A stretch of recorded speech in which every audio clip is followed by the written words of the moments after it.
5-7 বছর পর সকাল সকালবেলা ভোরবেলা এত সকালবেলা কই গেলাম গা মহালয়া ঘুরতে। আর এখানে কই মেলা হইতেছিল সকালবেলা।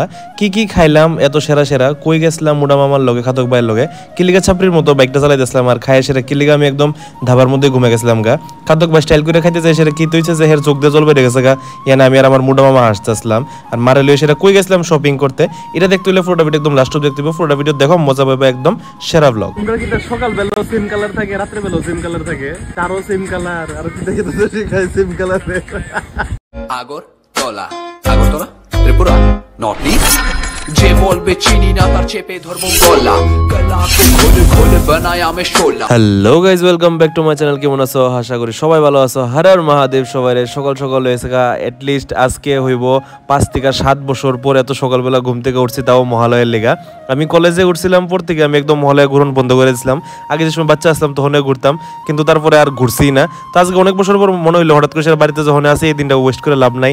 তো সকালবেলা হয়তো ঘুম টুম ভাঙতেছিল না, খাতক ভাইয়ের একদম চোখ টুক কসলায় সেরা হেও কিন্তু আমরা ঘুম থেকে উঠাইছে। ঠিক আছে, আমরা এখানে ওয়েট করতেছিলাম মুডা মামার। আর আমার এখানে পাশের বাড়ির একজন একটা ভাই আছে যে নিজের হাতে এরকম মূর্তি বানায় দুর্গা পূজা প্রত্যেকবার, খুবই সুন্দর মূর্তি বানায়। হ্যাঁ, নিজের হাতে কাজ টাজ করে নিজেই পূজা টুজা করে। তো এটা দেখতেছিলাম, এটাও কমপ্লিট আছিল। আর এখানে আমরা ওয়েট করতেছিলাম মুডা মামার লিগা। যাই হোক, তারপরে আমরা মুডা মামা, খাতক ভাই তিনজন মিলে সেরা বাইরে গেছিলাম গা। আর এত পরিমাণে ভিড় আসলো ভাই। মহালয়ার সকালটা এতটা সুন্দর হয়, সকালবেলা মহালয়ার গানটা শুনে সেটা বাইকটা চালাইতে আসলাম। এতটা নস্টালজিয়া ফিল হইতেছিল। আর এত খুব সুন্দর একটা, মানে আমরা বাঙালিরা তো এটাই প্রায়, ঠিক আছে না, দুর্গা পূজা মানেই তো এটাই। তো আমরা সবাই মিলে সেটা বেড়ে গেছিলাম বাইপাসের দিকে যাইতেছিলাম। কই যেতেছিলাম, কি লিখে যাইতেছিলাম, এটা পুরোটা ভিডিও দেখলে বুঝতে পারবা। সকাল সকাল বেড়ে গেছিলাম। আর আজকে ওয়েদারটা এতটা সেরা আসছিল ভাই।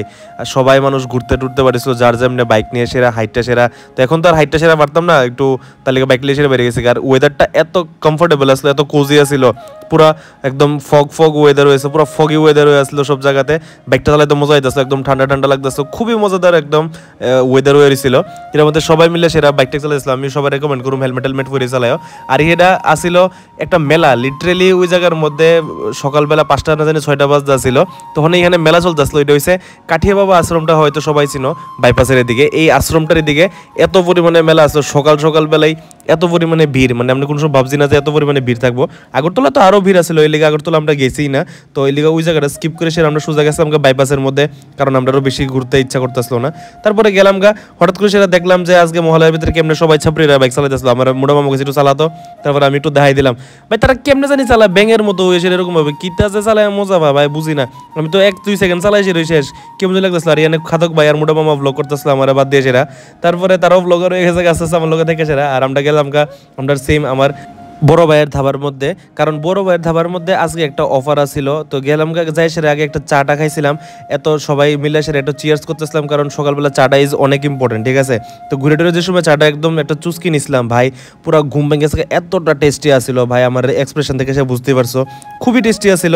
তারপরে এনে পড়ছে আমরা আরও বড় ভাই, তারা হচ্ছে রিচ কিড। ঠিক আছে, আমরা এই বাইক দিয়ে তারা থার দিয়ে সেরা। ঠিক আছে, তো হয়তো সবাই দেখছো আমার থার বাইরে, এইটা হচ্ছে থার ভাই, লগে আসলো আমার পটলি ভাই আর বাবুলি ভাই। ঠিক আছে, তো তারা অনেক একটু লেট করে আসলো, কারণ তারা আগরতলা ঘুরে এসে আইতেছিল। তো প্রথমে গুড মর্নিং উইশ করে দিয়েছিলাম থার বাইরে, তারপরে আসলো আমার বাবুলি ভাইরা গুড মর্নিং উইশ করলাম, তারপরে পটলি ভাইরা গুড মর্নিং উইশ করছি, কিন্তু ইন্টারেস্টেড আসলো না, কারণ ভাই তারা ইন্টারেস্টেড আসলো খাওয়ানোর ভিতরে। তোমরা কি সকালবেলা সেম কালার থাকে, রাত্রে বেলা সেম কালার থাকে, চারও সেম কালার, আর কি দেখে তো শিখাই সেম কালার। যাই হোক, এখানে সকালবেলা মজা ঠাট্টা করে সেরা গেছিলাম। তারপরে এখানে আজকে লেগে অফারটা আসছিল, আজকে সবাই লেগা মানে চাটা বানাইতে আসছিল, আর আলু পরাঠা, তারপরে পনির পরাঠা, আরো অনেক রকমের পরাঠা, তারপর ছোলে ভাটোরা, আরো অনেক কিছু বানাইতে ছিল। ঠিক আছে, তো শুধু এটা মানে মহালয়ের দিনে লেগে অফার ভ্যালিডটা ছিল। তো আমরা যাই সেটা প্রথমে অর্ডার করে দিয়েছিলাম আলু পরাঠা। ঠিক আছে, আমরা সবাই একটা করে অর্ডার করছি।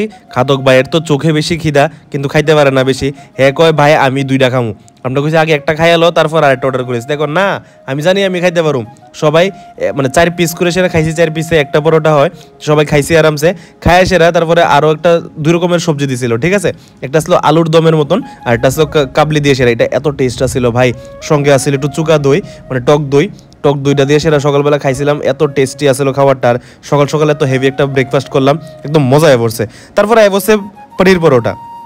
এই জায়গার মধ্যে আরো সবাই মানে খায় সেরা শেষ একটা পরোটা খায় সেরা সবাই পুরো পেট ভরতেছে গা। হ্যাঁ পিকআপ দিতেছিল ভাই, পিকআপ কমে না। হ্যাঁ কইছে আমি খাইতে পারবো, আমি সব শেষ করলাম, এই করলাম সেই করলাম, তারপরে না পাইরা সেরা ওখানে আমার আবার খাওয়া দিছিল, মানে নিজের পেটে তো ঢুকতেছিল না, কারণ একটা পরোটা খাইছে, তাও সকাল বেলা খায় সেরা তো আর পেট ভরে গেছে গা। হে পারে না, হে অন্য কইতেছে ভাই খাই দিব, মানে শুধু টাকার চিন্তায়, টাকা যে দিতেইব এটার চিন্তা কোন রকম ভাবে পেটে ঢুকাইতেছে, ঠিক আছে। পারতাছিল না, লিটারেলি হে পারতাছিল না। হে মানে শুধু ঢুকাইতেছে পেটের ভিতরে যেমনি হোক, মানে একটু যাতে ঢুকা জায়গা ঢুকে গেলে চলবো। লোকে মোটা মামাও খাইতে আসলো, কারণ কিতা করবো, হে তো অর্ডার দিয়ে লাইছে, অনেক খাইতে তো হইব, ঠিক আছে না। তারপরে ভাই তারা লোকে ডাক দিয়ে কথাবার্তা কইলাম, ফাইলাম ইসলামি করলাম। ভাইরা কিন্তু ভাই ডাকলে শুনে না, ভাইরা কিন্তু রিচ কিট খুলে তারপরে ভাইয়ের সারা দেয়, ঠিক আছে। তারপরে এত পরিমাণে খাইছি পুরা ভাই, আমি আর লড়তে পারতেছে, পুরো ব্লোটেড ফিল হইতেছিল। আর মোটা মামা খাইছে, খায় সেরা মন্দিরে গিয়ে আইছে, বুঝছি তো কোন মন্দিরে গেছে, মন্দিরে যাই সেরা কাজ টাজ করে আয় বসে একদম পুরো ফ্রেশ, ঠিক আছে। মোটা মামার এমনি আবার ক্লিয়ার আছে। তারপরে অতিরিক্ত ব্লোটেড ফিল হইতেছিল দেখে সে আমরা একটা স্প্রাইট লইছিলাম। আমার খাতক ভাই কইতেছে একটা জিনিস দেখবি, আমি কিতা, তো হ্যাঁ কইছে ভাই ঘুরে সেটা খাইবো, একটা ভিডিও আছে ভাইরাল, সবাই দেখছো, এটাও বলে ট্রাই করবো, প্রথমবার ট্রাই করবো। মুখে দিয়ে যে সময় ঘুরাইছে স্প্রাইটের ভিতরে কিন্তু একটু ঝাঁঝ ছিল, ঠিক আছে, মানে ফিজি আসলো অনেক, এরকম পরিমাণে নাকে টাকে লাগছে। এ ভাই লোক অর্ধেক স্প্রাইট টেট ফেলাইছে, এটা দেখে সেরা আমি আর আমার মোটা মামা প্রচন্ড পরিমাণে আসতেছিলাম। এর মানে ওভার কনফিডেন্স, স্প্রাইটও খাইবো, স্টাইল করে সেরা আলু পরোটা খাইবো, পনির পরোটা খাইবো, হাতে করে লিয়ে বসে না পারে সেরা। আর এর চোখ দিয়ে সেটা জল বেরিয়ে গেছিল ওই সময় খাইতে খাইতে, আর আমরা দেখে সেরা আসতেছিলাম। হেরে কই আমরা কিতা করুম, ইটা না বাদ দিয়ে সেরা হের উপরে আসতেছিলাম, ঠিক আছে। হে লিটারালি কান্দতেছিল ওই সময়। তো ইটা বাদ দিয়ে সেরা তারপরে গেলাম গা আবার বাড়ির ভিতরে। তা বাড়ির ভিতরে থেকে যাই সেরা তারপর আবার মারে লইয়ে সেরা একটু বাইরে গেছিলাম গা শপিং করতে, কারণ পূজা হয়ে পড়ছে। তো মারে, বাবারে, দিদন রে, ঠাম্মারে তারা লিগে শাড়িটা কিনতে হইব, ঠিক আছে না। তো পূজার ভিতরে একটু গিফট টিফট করতেছিলাম তারারে। তো মা গেছিলো তারা লিগা সবার কিছু দেহনের লিগা, মার লিগা, বাবার লিগা, দিদা, ঠাম্মা সবাই লিগা ড্রেস টেস সবকিছু সিলেক্ট করলাম। ফাইনালি সবকিছু সিলেক্ট হয়েছে। তারপরে এই আমি আমার দিদা তারার লিগা সবকিছু ড্রেস টেস কিনলাম, আমার লিগাও কিছু শপিং করছি, আমার লিগা তো আর কি দুইটা শার্ট কিনছি, আর তারার লিগা সবকিছু শপিং করলাম করে সেটা। তারপর আসলো না বাইকের মধ্যে তেল, বাইকের মধ্যে আবার 500 টাকার তেলটা ঢুকাইলাম, কারণ পূজার ভিতরে আইলে তো ঘুরতে হইব, ঠিক আছে না। আইলে তো আমি এরকম আছে অষ্টমী বা নবমী দিন, তারপর আগের থেকে রেডি আসলাম। আর এখানে একটা মালা কিনছিলাম, কারণ আমার দুনু দাদু যে আছে তারা দুজন মারা গেছে, তো আমরা নতুন কাপড় পরুম, তারার লিগা দুইটা নতুন মালা লয়ে লাইছি, যাতে তারার মানে ইয়ের মধ্যে ফটোর মধ্যে দিতে পারি, ঠিক আছে। তো এইসব করে সেটা আমি ওয়েট করতেছিলাম। তারপরে মারে কইছিলাম তুমি যা আছে এইসব কিনো টিনো, তো এইসব কিনা টিনা সেটা। তারপরে গেছিলাম একটু জিমির লোকে ঘুরতে, কারণ হেরো তো আমি পাই না, হেও আমারে পাই না। তো আমি কই যাওয়ার আগে একবার হের একটু হাঁটাই লইয়া যাই, ঘুরাইতেছিলাম। তো হেরের লোকে একটু ঘুরাইছি হে বুঝে লাইছে যে আমি আজকে যামুগা, হের মন খারাপ আছিল। হেরে টাটা করছি, দিদনটা টাটা করছি, মারে টাটা করে সেরা কালকে মাত্র আইছিলাম, আজকে আবার যাইতেছি, কারণ কাজ তো আছে, ঠিক আছে না। তো রাত্রেবেলা যাই সেটা বুঝে গেলাম, কারণ রাত্রেবেলা ট্রেনে যাবো, সকালবেলার ভিতরে আরো ভেজাল, আরো সিট পাওয়া যায় না। রাত্রেবেলা আধা ঘন্টা আগে যায় সেরো সিট পাওয়া যায় না, সকালবেলা 1 ঘন্টা আগে যায় সেরো সিট পাওয়া যায় না। এত পরিমাণে মানুষ ভাই কই থেকে যায় আয়ে, প্রত্যেকটা দিন সিট খুঁজতে এত অসুবিধা হয়, এত পরিমাণে ভিড় থাকে। তারপরে ফাইনালি যেমনি হোক কিছু না কিছু করে সেটা একটা সিট পাইলাম, তাও উইন্ডোর সাইডেই, মানে আমার লোকে আরেকজন বয়ে গেছিলো, তো আমি এনে বুঝছিলাম, আরামসে বুঝলাম এনে। তারপরে অনেক প্রচন্ড বেশি টায়ার্ড আসলাম, আমি একটু শুয়ে গেছিলাম গা, ঠিক আছে, অনেক বেশি টায়ার্ড আসলাম আজকে সারাদিন দৌড়াদৌড়ি করে সেটা। এখানে একটু সিঙ্গারা আইছিল, সিঙ্গারা খাইলাম, খাই সেটা যাই হোক যেমনি হোক আয় বললাম পানিসাগর ঘুমাইতে। তো পানিসাগর আয় সেটা বুঝতে গেছিলাম, একটু টেনশন আসলো যে কেমনে যাবো, কারণ আমার আজকে গাড়িটা আসিল না। তো এখান থেকে একটা টুকটুক নিয়েছিলাম, টুকটুক নিয়ে সেটা ডাইরেক্ট এখান থেকে গেছিলাম আমার কোয়ার্টারে গেছি, যাই সেটা খাইছি, খাইটাই সেরা সারাদিন কাজ টাজ করে সেটা পুরো আমার অবস্থা খারাপ আসলো। তো ইডি আসলো আজকে আমার সারাদিনের ভিডিও, আমার খাইটাই সেরা শেষ করতে একদম ওই সময় বাজতেছিল আমার 12টা, ঠিক আছে। ব্লগ আবার এডিট করতে 12:30। তো ইডি আসলো আমার সারাদিনের ভিডিও। আশা হোক তোমার ভালো লাগছে, ভালো লাগলে লাইক শেয়ার কমেন্ট করবা। কালকে দেখা হচ্ছে, ছোট সময়, টাটা বাই বাই।